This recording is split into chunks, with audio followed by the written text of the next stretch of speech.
வரலாறு காணாத மழை வெள்ளத்தில் சிக்கி தவிக்கிறது கடலூர் மாவட்டம்.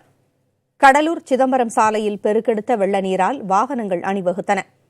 மாவட்டம் முழுவதும் வெள்ளம் சூழ்ந்த பகுதிகளில் இருந்து ஆயிரக்கணக்கானோர் வெளியேற்றப்பட்டதாக ஆட்சியர் தெரிவித்துள்ளார்.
சென்றுள்ளனர்.